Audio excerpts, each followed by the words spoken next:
Jose Perez. I'm assuming I'm saying that right. I'm just kind of reading your name here.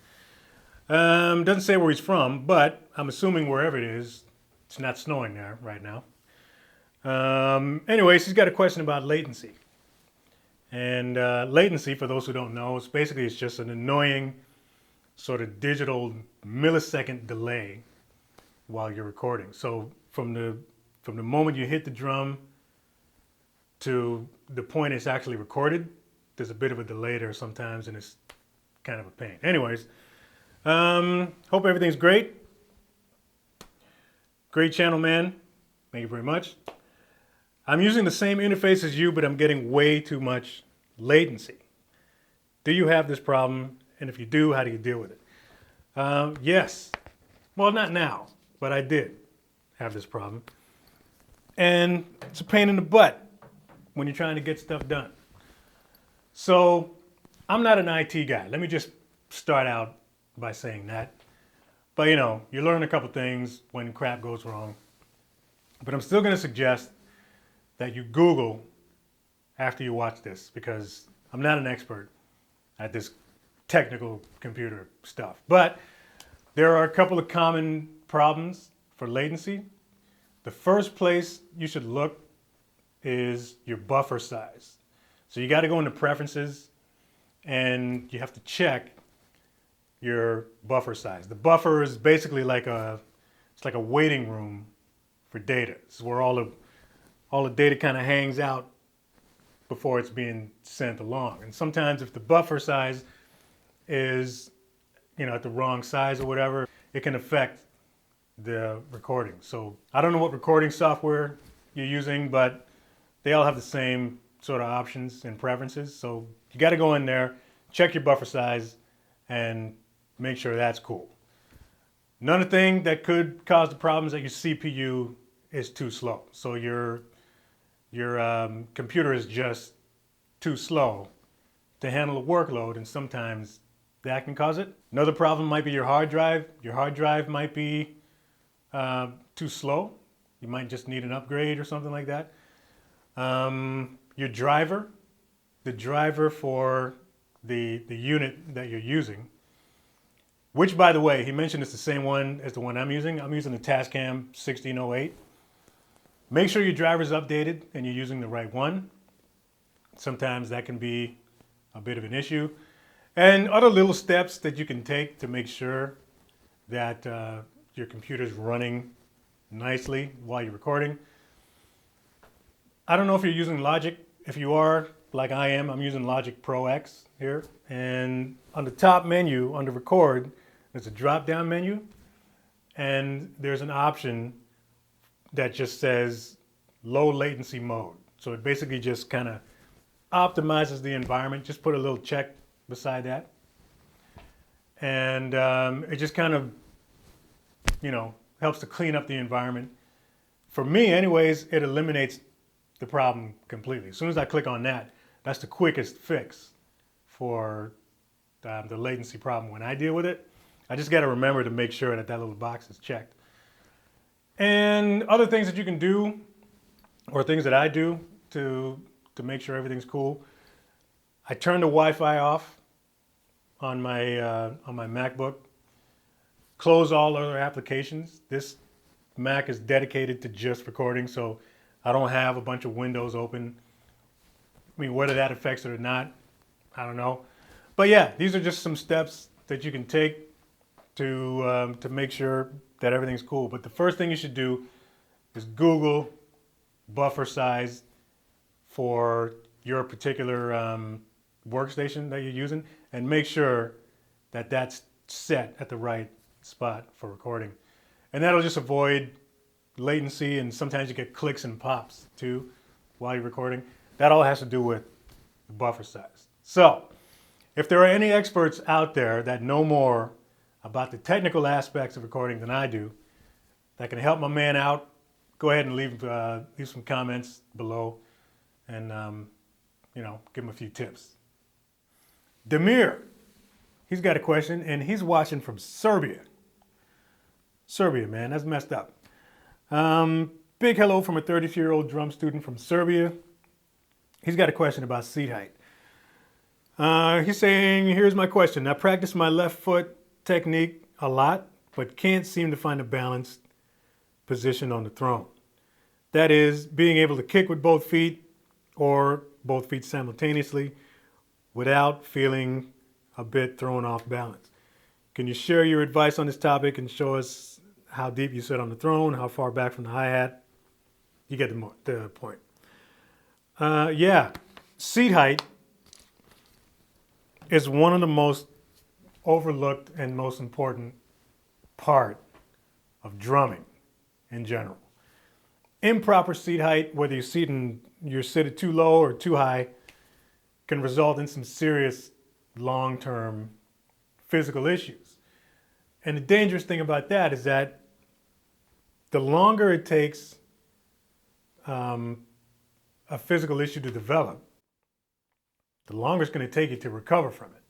So bad habits really need to be shut down early so you don't, God forbid, later down the road, have to stop playing just because of bad posture.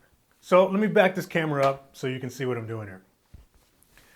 So the best way to fix or eliminate or prevent any kind of bad posture issues from developing at any point is to just nail correct posture from the beginning.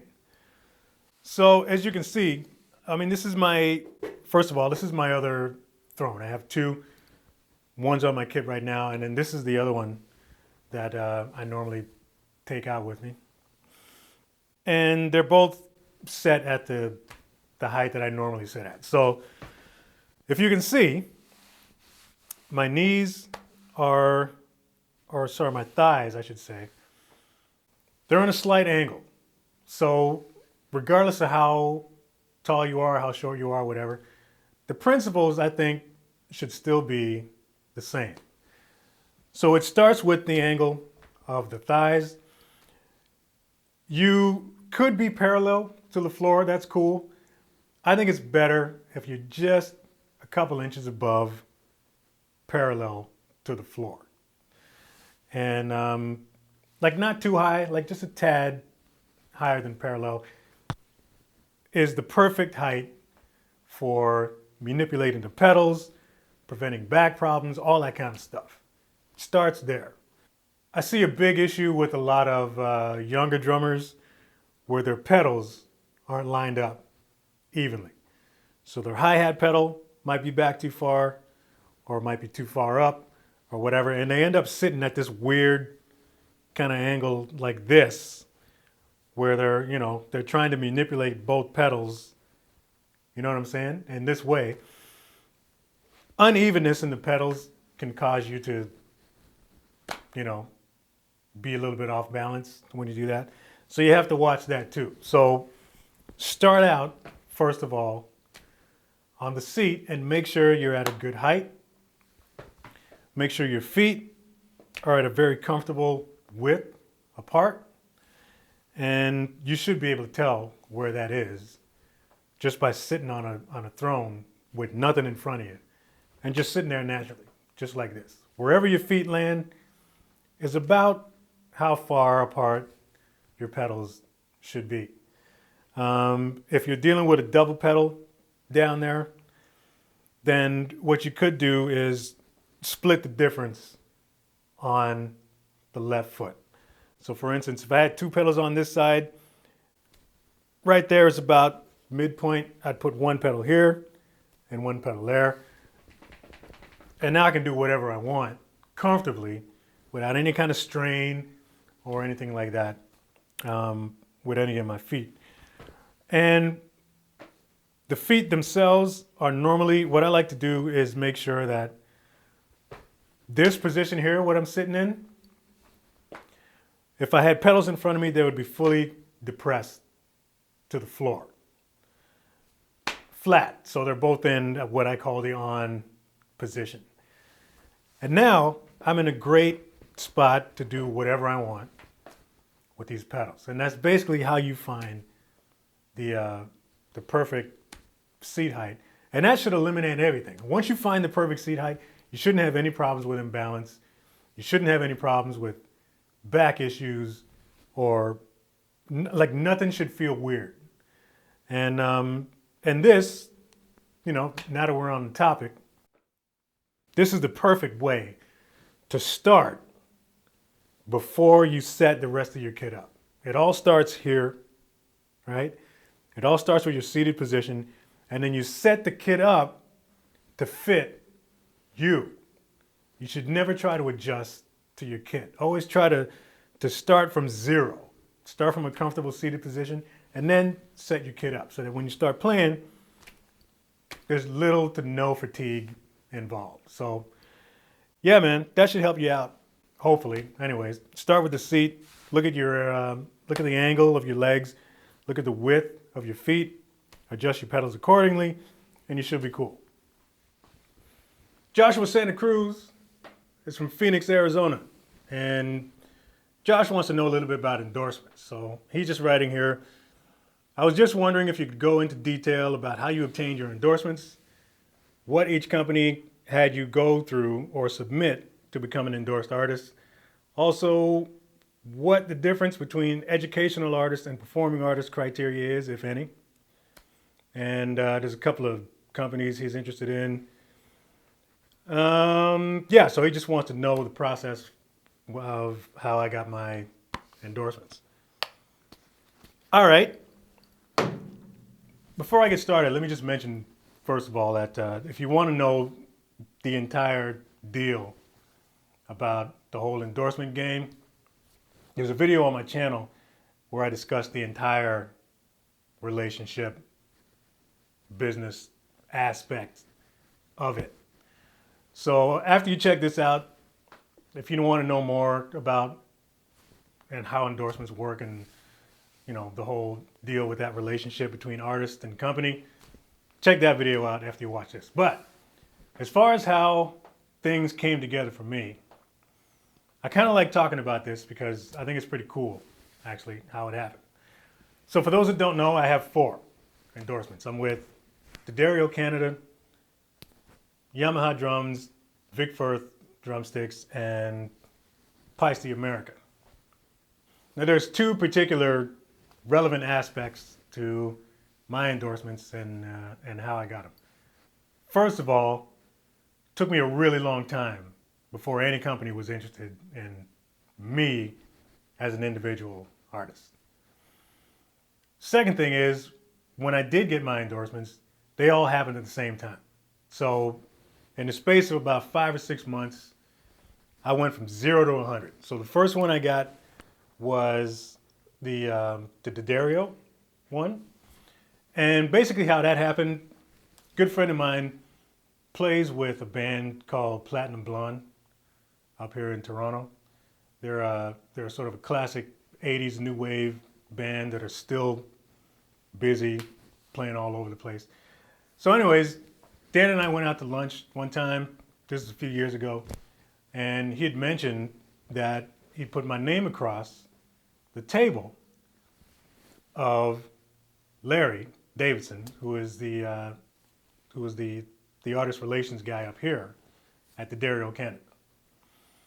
So yeah, he put my name across there, and then that turned into a meeting, sat down with him. I found out afterwards that there were actually a few drummers in the area that mentioned my name to Larry.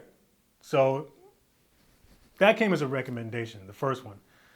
And that happened real quick. It was really sort of cool. Like, they're great people over there. Sit down interview, handshake, done. It was great. And then soon after that, I got the Yamaha deal.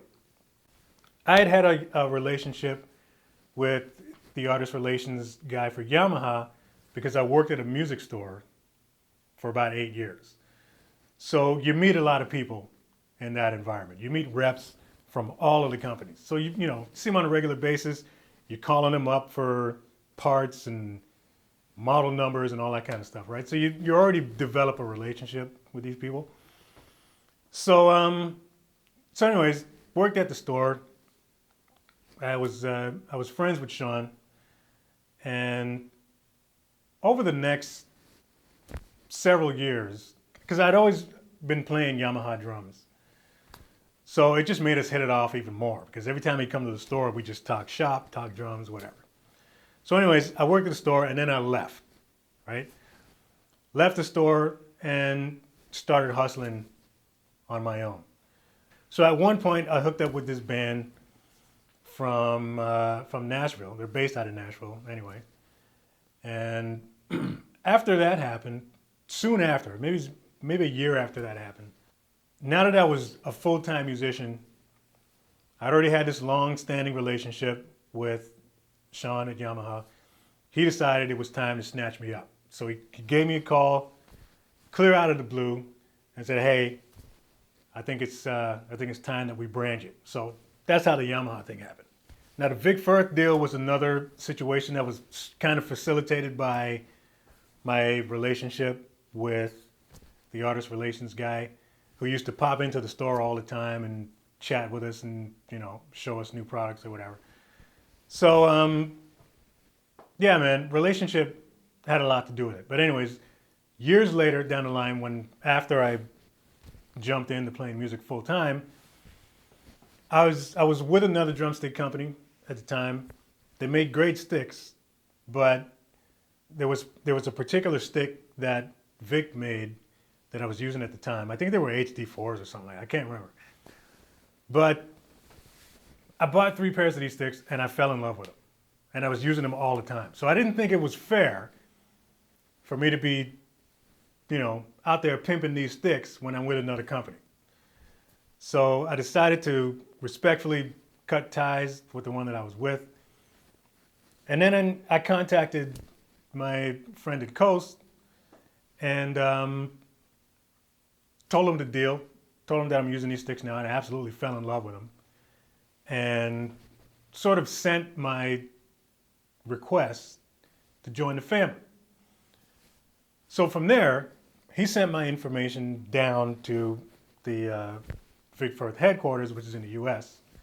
Because up here, they're just a distributor. There's no Vic Firth home office up here. It's all down in the States. So anyways, he sent down my information, and lo and behold, they had already heard of me because of the stuff that I've been doing up until that point, right? My YouTube channel has been doing pretty good at that point. I think I was probably up to like 800,000 views on my channel or whatever. So they had heard of me through whatever, like drummers watch drum videos and word carries, right?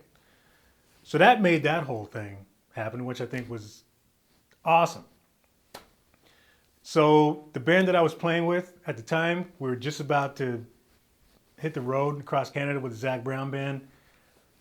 And we're playing a place in Toronto called Molson Amphitheater. While I was walking to the stage, or towards the stage when we first got there, we're going to the dressing rooms or whatever, got an email on my phone, and it was the Vic Firth contract, the artist contract to fill out. So how cool of a day was that? The Pice de America deal, that happened because they'd seen a video that I did for Yamaha. Yamaha Canada also distributes Pice up here. So when the signature precision cymbals first came out, I was at the Yamaha offices and they had a bunch of these signature precisions set up on a kit, and I was playing them, and they said, "You should take these home and try them." Sure, why not, right? So they gave me a bag of cymbals to go home and mess with for a little bit. And I decided as a favor to just do a feature review video on these cymbals. Video was done. I sent it back to Yamaha up here. They loved it. They sent it down to Pice in California, and they loved it. I got on the phone with the artist relations guy who's no longer there. He's hopped over to Gretsch. He's their guy now. But anyways, struck up a really great relationship with them down there. And as a result of me doing this video, and then that sort of led them to check out everything else I was doing. That led to that. Next thing I know, artist contract sent by email a couple of days later, and that's how that happened. So I was just over the moon about that.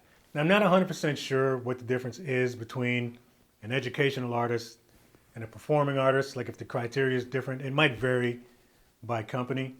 If there is a difference, then I don't know what it is because, you know, I just got signed as a performing artist. So if there's a separate contract for educators, I'm not sure what it is. So you might have to just inquire on your own about that.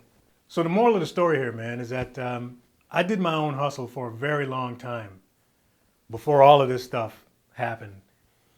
And that is the only reason why I ended up getting hooked up with these companies. The relationships that I had with the reps from these companies and all that stuff while I was working at the music store, that just kind of helped to facilitate the process and put me in front of the right people quicker.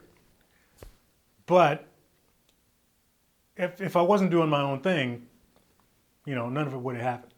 So my advice to you, man, is just, you know, if you're interested in Yamaha and Vic Firth, as you mentioned in the email, try to get, you know, in particular circles, try to get into situations where you can meet some of these reps.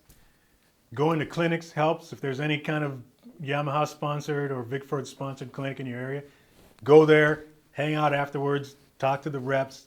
Just put yourself in the radar of the right people and stay in their radar. That means you got to make yourself relevant and you got to stay relevant. So document everything that you do, record your shows, record your rehearsals.